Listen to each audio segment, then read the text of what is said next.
Imagine this. One of the richest men in the world is lying alone, hidden from the public, surrounded not by family, not by friends, not by the glamorous women who once filled his life, but by silence. His name is Howard Hughes. To the outside world, he was the man who had everything: money, power, private planes, Hollywood actresses, hotels, casinos, a name that could open doors no ordinary man could even approach. But in the final shadow of his life, the question was not how much he owned. The question was much colder than that. Who did he still remember when everything else had faded? Howard Hughes was never supposed to become a tragedy. In his youth, he looked like the kind of man destiny had chosen to protect. Tall, intense, brilliant, restless, and fearless in ways that made other men look small beside him. He inherited wealth, but he refused to live like a lazy heir. He wanted to build. He wanted to fly. He wanted to shock the world. And he did. He entered Hollywood with the confidence of a man who did not ask permission.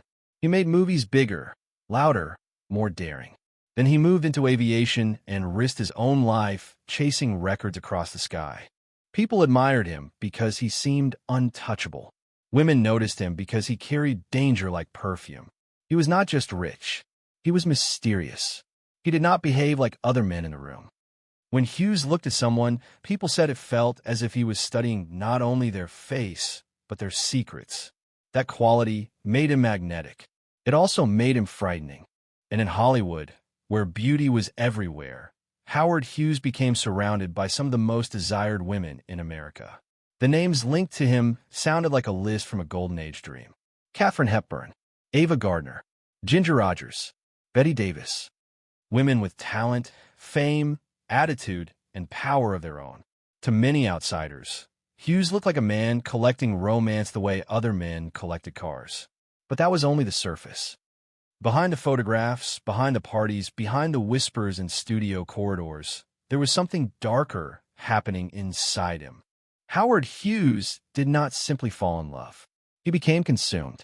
He wanted closeness, but he feared betrayal. He wanted beauty, but he also wanted control. He wanted a woman beside him, but he struggled to let any woman remain free. That contradiction would follow him for the rest of his life. It would turn passion into suspicion. It would turn romance into surveillance. And slowly, the same intensity that made him unforgettable also made him impossible to live with. For a time, the world saw only the glamorous version. Hughes was the daring millionaire who could fly faster than other men, spend more than other men, and attract women other men could only admire from a distance. But every legend has a locked room, and Howard Hughes had many. The deeper his fame grew, the more he seemed to retreat behind invisible walls. He trusted fewer people. He avoided public life. He became obsessed with cleanliness, secrecy, and control. Even love could not enter his world without being examined, tested, and eventually damaged. That is what makes the story of Jean Peters so haunting. She was not the loudest name connected to Howard Hughes. She was not the most scandalous. She was not the woman people always placed first when discussing his Hollywood romances. But she may have been the one who mattered in a way the others did not. Jean Peters had beauty, yes, but she also had a kind of quiet strength that did not beg for attention. She was a successful actress, but she was not the type to surrender herself completely to the Hollywood machine. Around Hughes, that mattered, because almost everyone around him wanted something. Access, money, status, protection, a place near the fire. Jean Peters seemed different, and perhaps that is why Howard Hughes could not forget her. Their relationship did not look like a normal love story. Nothing about Howard Hughes was normal by then.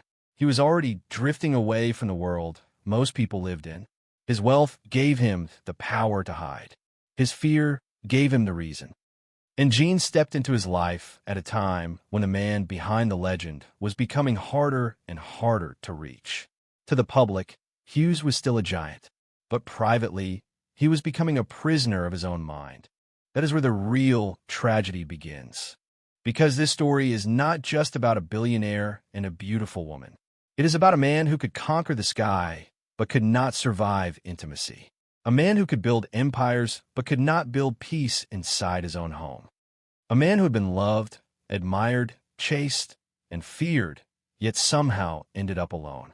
So when people ask who Howard Hughes truly loved, the answer is not simple. His life was too complicated for a clean romantic ending. But if there was one woman whose name still feels tied to the quiet wound of his later years, one woman who stood closer to the hidden Howard than most ever could, that woman was Jean Peters. And the most painful part is this. By the time Hughes may have understood what she meant to him, he was already becoming the kind of man love could no longer save. Jean Peters entered Howard Hughes's world at a strange and dangerous time. He was still powerful enough to bend people around him, still rich enough to buy privacy whenever he wanted it, still famous enough that every rumor about him traveled faster than truth. But he was no longer simply the daring young millionaire who chased speed records and actresses with the same reckless hunger. Something inside him had begun to close. To understand why Jean mattered, you have to understand what Howard Hughes had already become. He'd spent years proving that ordinary limits did not apply to him. When Hollywood told him a movie was too expensive, he spent more. When pilots warned him that an aircraft was too dangerous, he climbed into it himself. When business rivals underestimated him, he used money, lawyers, secrecy, and patience until they regretted it. Hughes did not just want success. He wanted domination. He wanted to be the man no one could control. But the cruel irony was that while he defeated so many enemies outside himself, he was losing a war inside his own mind. His fear of germs grew stronger. His need for isolation became harder to explain. His trust in people thinned until even those closest to him had to pass through layers of rules, instructions, and silence. He could own companies, airplanes, hotels, and film studios, but he could not relax in a room like a normal man. He could not simply sit across from someone he loved and be at peace. Every relationship became a test. Every woman became a mirror. And what Hughes saw in that mirror was not always desire. Sometimes it was fear. Jean Peters was different from the women who had come before her because she did not seem desperate to be swallowed by the Hughes legend. She had already lived inside Hollywood. She knew what cameras could do to a person. She knew that fame could make a woman admired and trapped at the same time. And perhaps because of that, she did not chase Howard with the hunger he was used to seeing in people around him. That may have been what drew him in. Howard Hughes was surrounded by people who said yes. Jean Peters had a quiet way of remaining herself. She was beautiful, but her beauty was not loud. She was famous, but she did not seem addicted to fame. She could step into a room and be noticed, but she did not appear to need the room to belong to her. For a man like Hughes, who had known glamour in its most dangerous form, that kind of calm could feel almost impossible to resist. But loving Howard Hughes was not like loving an ordinary man. It meant entering a world where affection could suddenly become distance, where a phone call might replace a real conversation, where luxury did not always mean warmth, where privacy could turn into loneliness so slowly that by the time a person understood what was happening, the doors had already closed.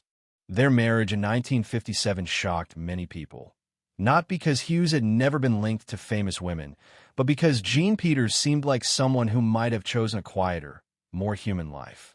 She had options. She had her own career. She had her own name. And yet she married a man who was already drifting toward shadows.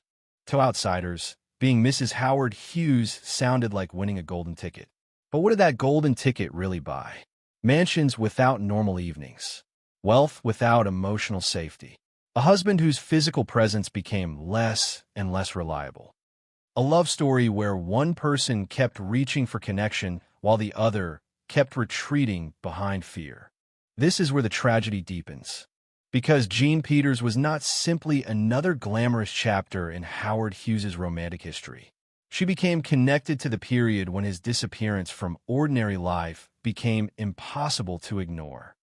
The public still wanted to imagine him as a mysterious genius, a billionaire working behind the curtain. But behind the legend was a man increasingly unable to live freely. The walls he built to protect himself became the walls that kept love out. And Jean, more than most, would have seen that.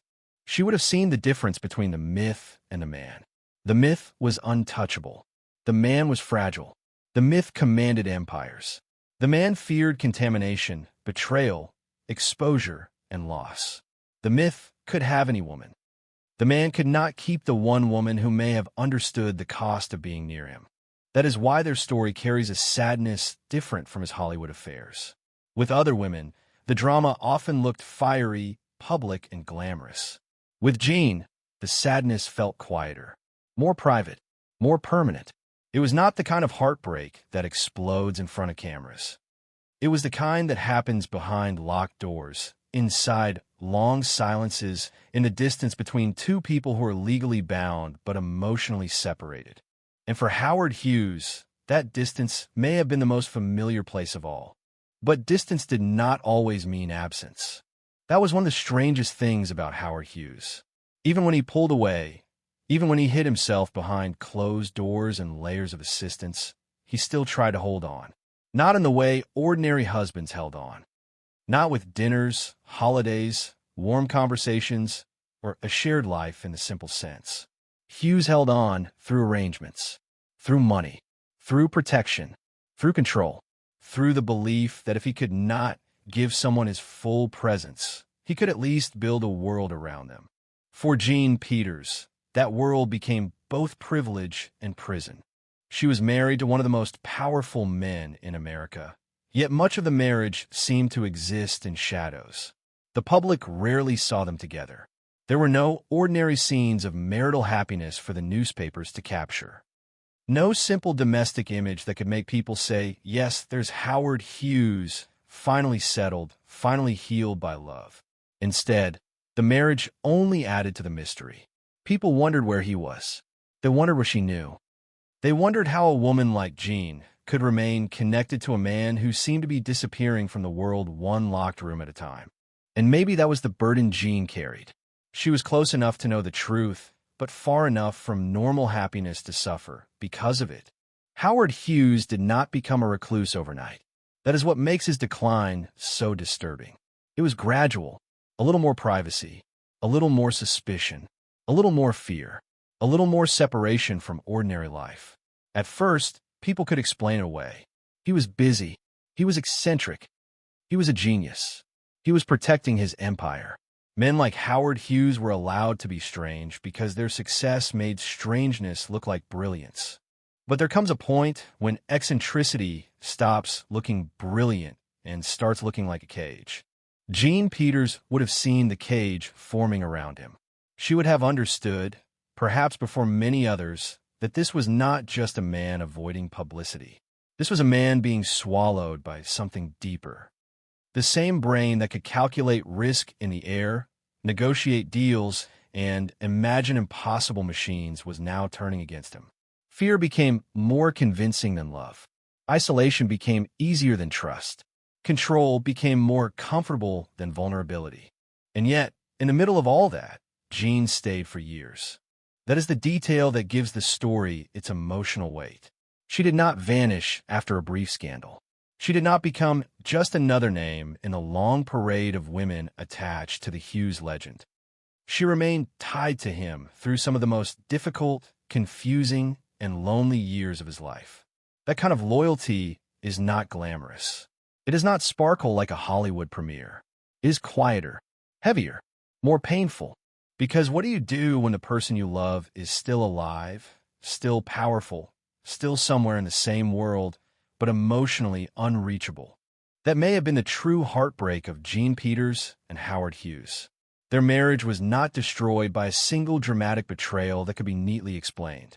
It was worn down by absence, by habits, by silence, by the slow realization that love cannot survive if one person is always retreating and the other is always waiting.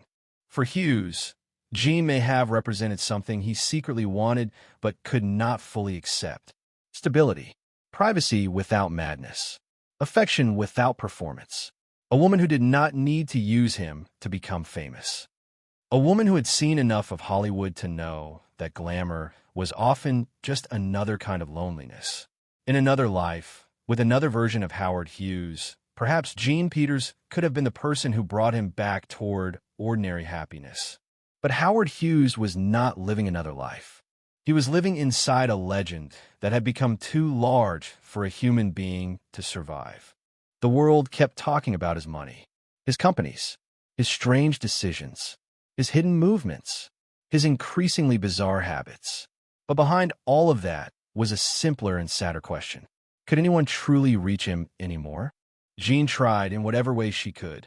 But love, no matter how patient, cannot unlock a door from the outside if the person inside keeps adding more locks.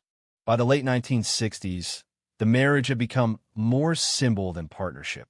The name Jean Peters still connected to Howard Hughes, but the emotional reality seemed far more fragile.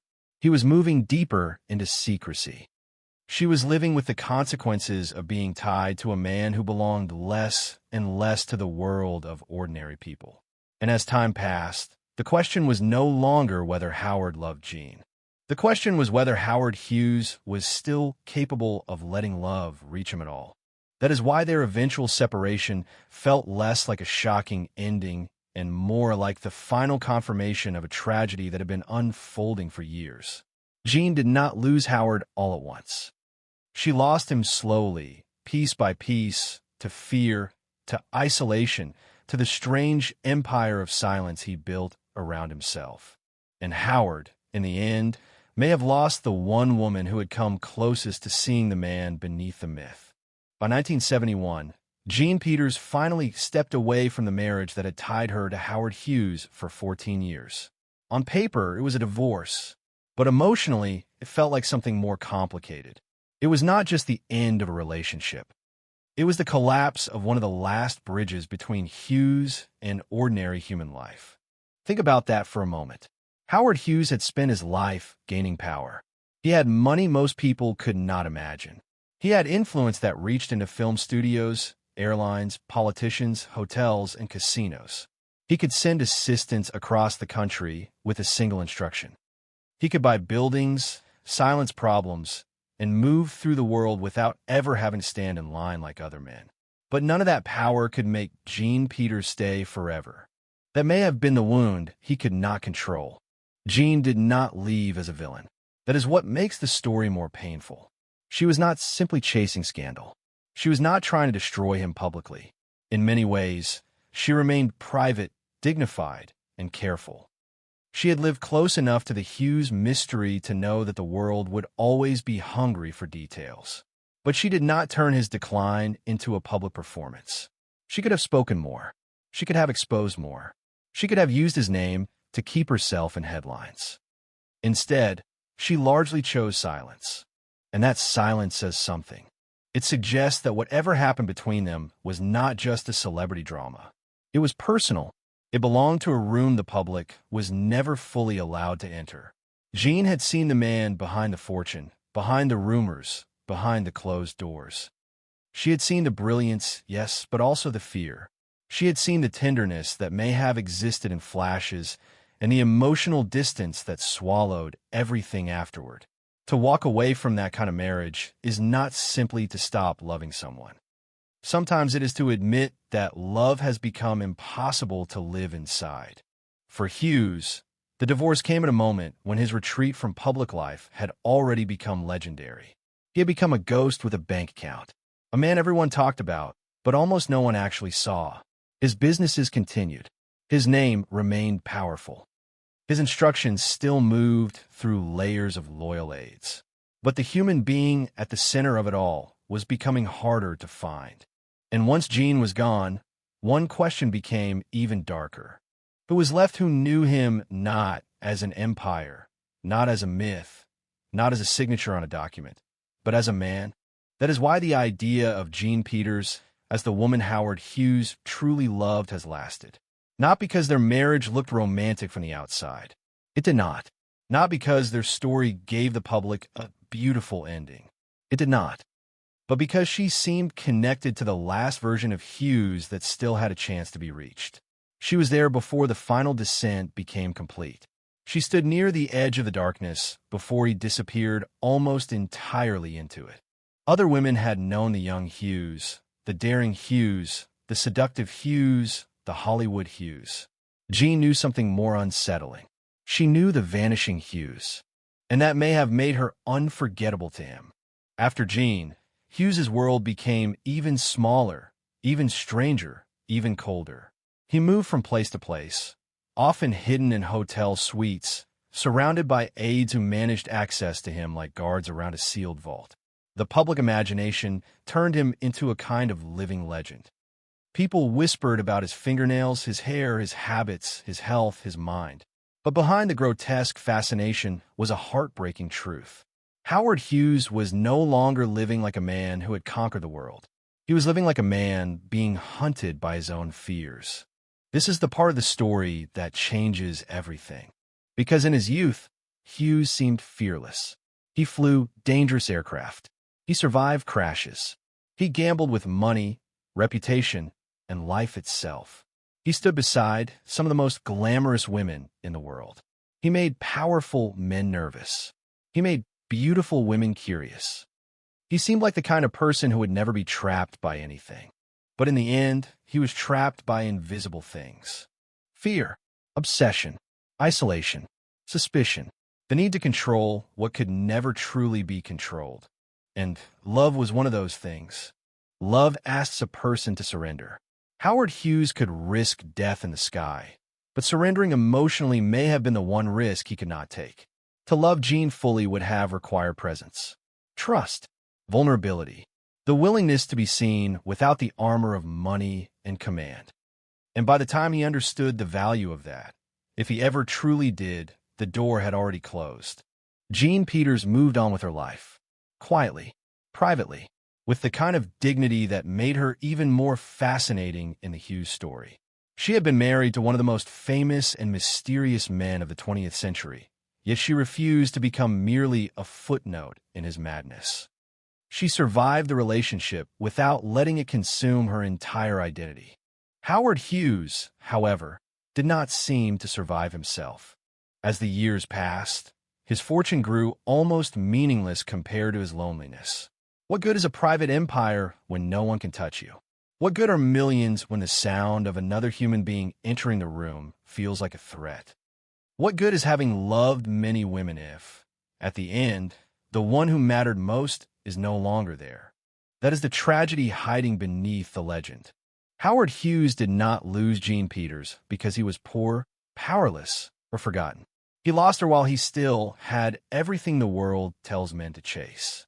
And that makes the loss even more brutal, because sometimes the loneliest man in the room is not the one with nothing. Sometimes it is the man who owns everything except the one thing he needed most. In the final years of Howard Hughes's life, the man who once seemed larger than America itself became almost impossible to find. There were people who worked for him, people who carried out orders, people who protected his privacy, people who spoke in his name. But the actual Howard Hughes, the living, breathing man behind the fortune, was disappearing. He was not standing on red carpets anymore. He was not smiling beside actresses. He was not climbing out of aircraft with the swagger of a man who had just cheated death. He was hidden away, wrapped in secrecy, guarded by layers of distance.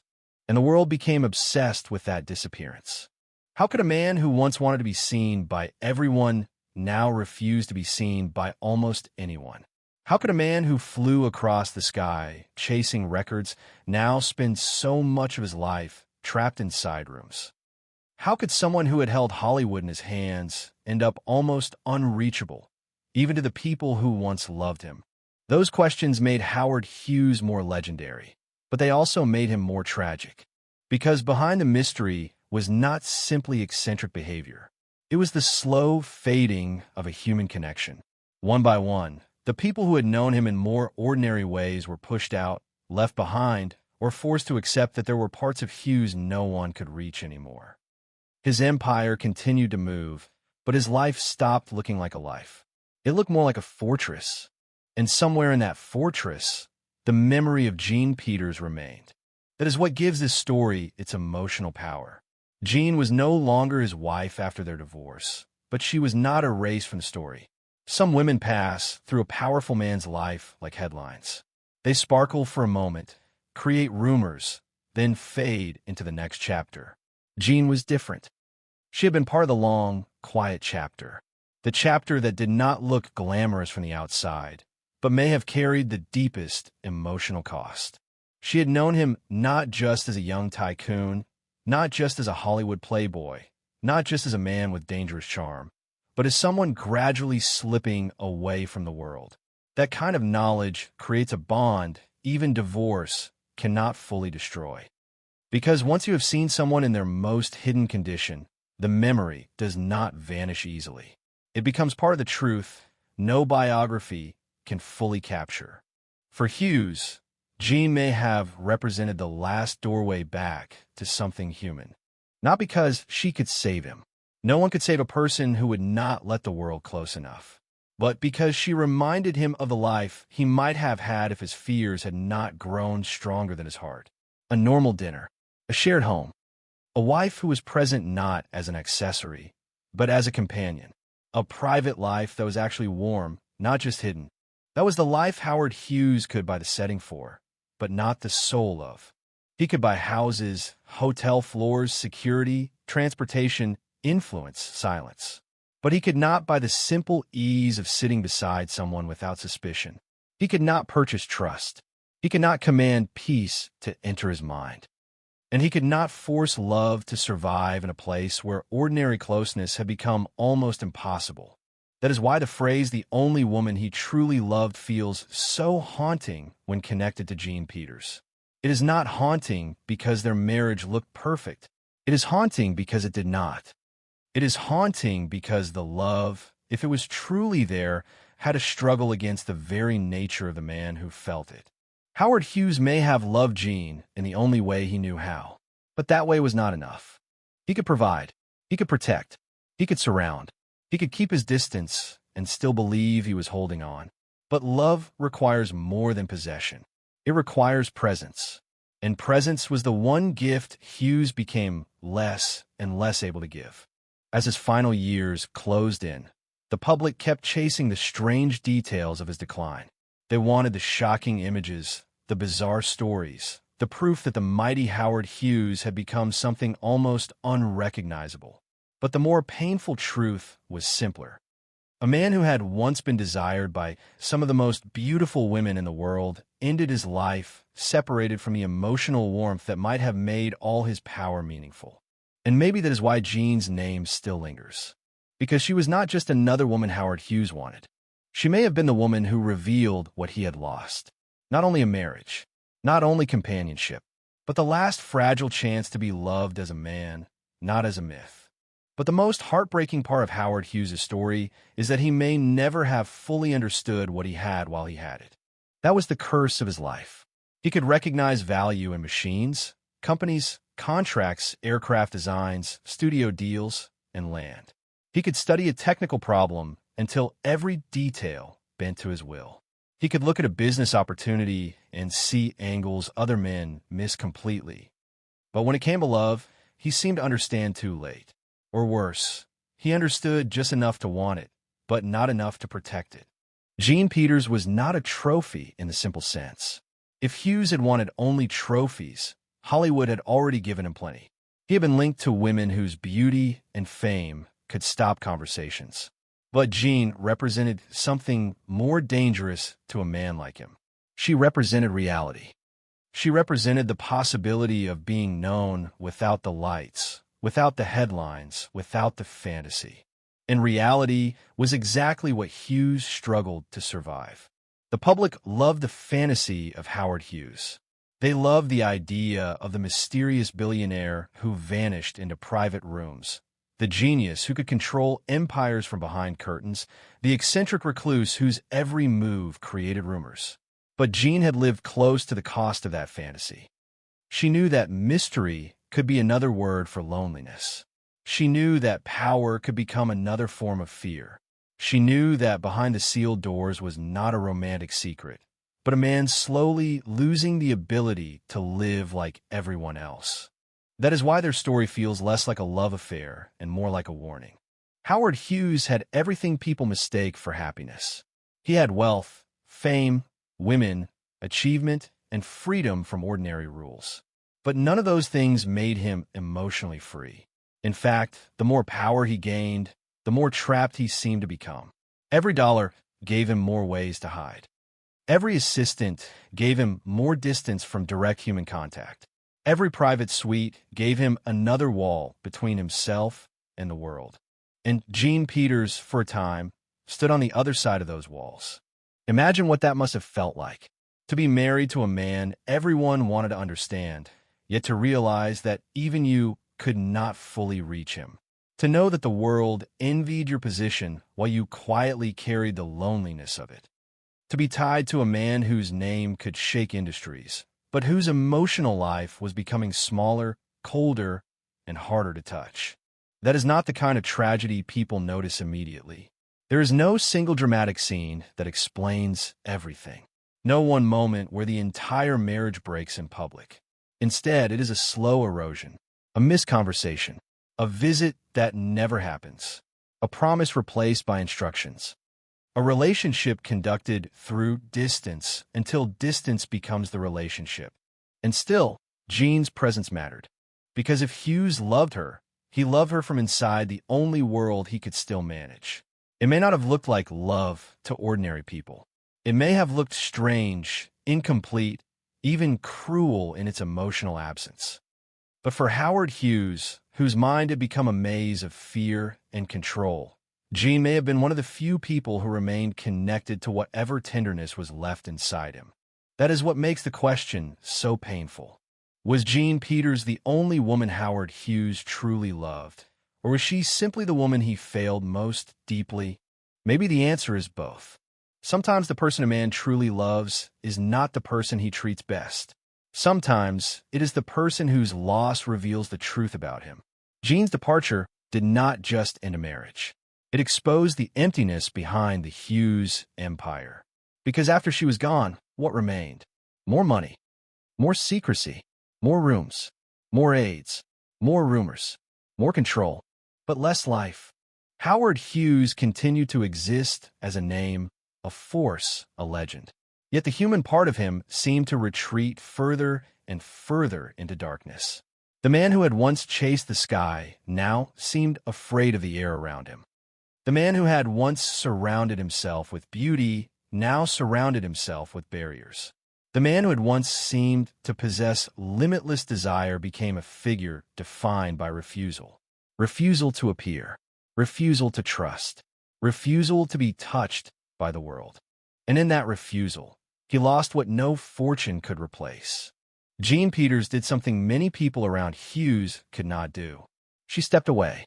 She did not remain forever orbiting his money or his legend. She did not let the mystery consume the rest of her life. That quiet exit may have been the strongest thing she ever did. Because leaving Howard Hughes meant leaving not just a man, but a world of power, secrecy, and myth. For Hughes, it may have been another kind of ending. Not loud, not public, but final in the way only private losses can be final. The world kept asking where Howard Hughes was. But perhaps the deeper question was this. After Jean Peters was gone, how much of Howard Hughes was left? Howard Hughes died in 1976, but long before his body gave out, the man the world once knew had already vanished. That is the strange thing about his ending. Death was not the first disappearance. It was only the last. The real disappearance had happened slowly, over years, in hotel rooms, behind closed curtains, through phone calls, private orders, locked doors, and the tightening grip of fear. The public kept imagining him as a hidden king, still controlling everything from the shadows. But what if the truth was far sadder? What if the king had become a prisoner inside the kingdom he built? By the time his final chapter arrived, Howard Hughes was no longer the glamorous figure who had once moved through Hollywood with dangerous charm. The women, the premieres, the aircraft, the daring headlines, the thrill of being young and unstoppable, all of it seemed to belong to another lifetime. He had become a rumor with a fortune, a name spoken by lawyers, executives, journalists, aides, and strangers who had never truly known him. And that is where Jean Peters becomes more than just a former wife. Because when a man becomes a legend, people remember the legend first. They remember the money. They remember the scandals. They remember the strange behavior. They remember the aircraft crashes, the movie stars, the mystery, the hotel suites, the empire. But love does not live in those public details. Love lives in the private spaces history often cannot reach. Jean had occupied one of those spaces. She had not simply admired Hughes from far away. She had been tied to him in the years when the world was losing access to him. She had watched the walls rise.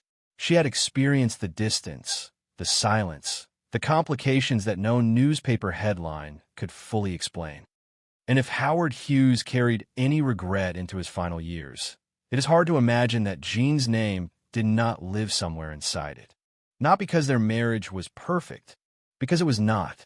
Not because he gave her the life she deserved, because he almost certainly did not, but because some people become unforgettable not through happiness, but through what they reveal. Jean Peters revealed the part of Howard Hughes that the world rarely wanted to look at. She showed that behind the money was need. Behind the control was fear. Behind the women was loneliness. Behind the legend was a man who wanted closeness but did not know how to survive it.